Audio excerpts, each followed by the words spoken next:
bienvenue à toutes et tous sur Cocotte TV. On est avec notre sim racing, on a fait quelques modifications. Frein à main, progressif, et écran beaucoup plus près du volant pour avoir plus d'immersion. Et clairement, ça change absolument tout. Pour le frein à main, on est parti sur un modèle qu'on trouve absolument partout sur internet. Ça vaut entre 50 et 80 euros. C'est entièrement en aluminium. On va vous le montrer un petit peu plus en détail.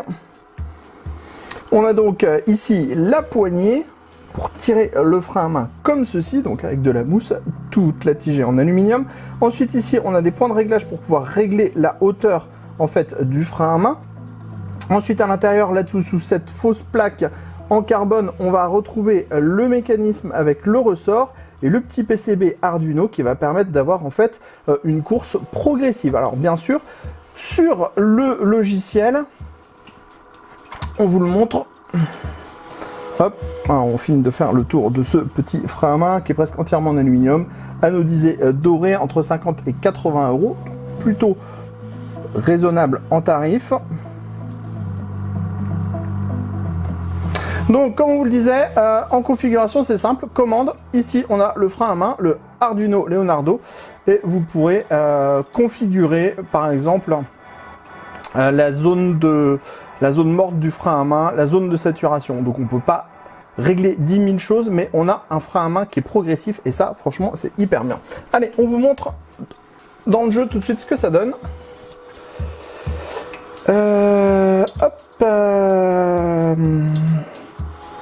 Non, on va en jeu libre, en contrôle à montre. Clairement ça change absolument tout le jeu. Le fait d'avoir le frein à main dans Dirt, ça permet vraiment d'avoir la dérive de la voiture beaucoup plus facilement et c'est très agréable. Hop, on confirme, on prend une traction avant. Bon alors du coup c'est assez violent hein, sur une traction avant ou sur une 4 roues là, quand on tire bien à fond ça bloque bien les roues arrière. Mais ça, on passera sur de la 4 roues motrices après. Allez, hop. Vue intérieure, vous avez vu, on a tout rapproché. On est beaucoup mieux, on voit bien le rétro sur le côté. On a bien le frein à main. Allez, c'est parti.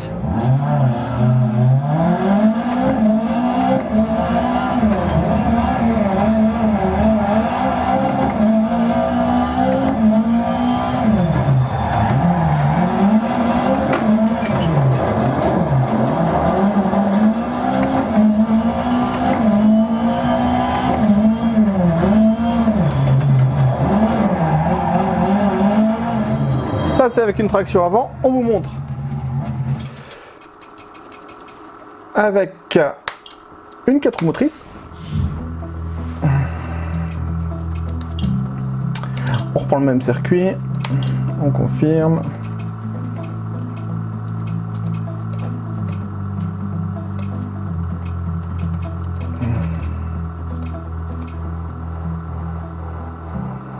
Bon, on va pas prendre trop méchant, hein, ça sert à rien.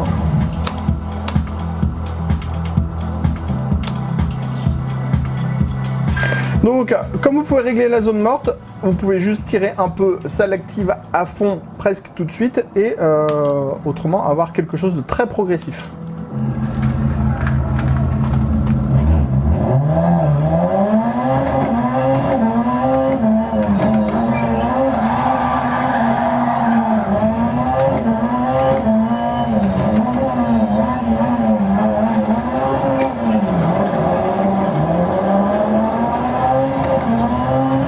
Ça dérive tout seul.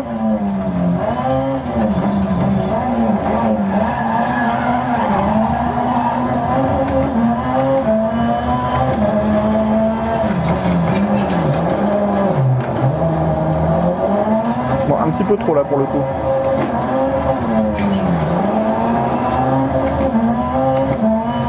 La pression d'être devant la caméra.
Voilà, frein à main, franchement, ça change absolument tout le jeu. On vous le conseille vraiment si vous avez un sim racing. Nous, on débute vraiment dans le sim racing, mais Dirt 2 était pratiquement presque injouable que au volant, parce que le frein à main sur le bouton hyper loin ici, ou alors sur le pied gauche au niveau de l'embrayage, absolument ingérable.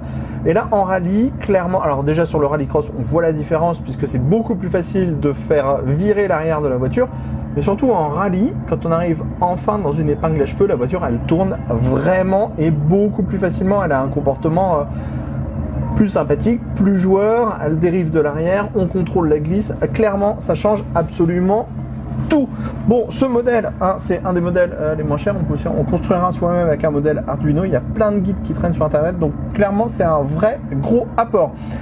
Prochainement, on essaiera d'obtenir la boîte séquentielle pour pouvoir faire du rallycross vraiment avec la boîte séquentielle sur le côté ici.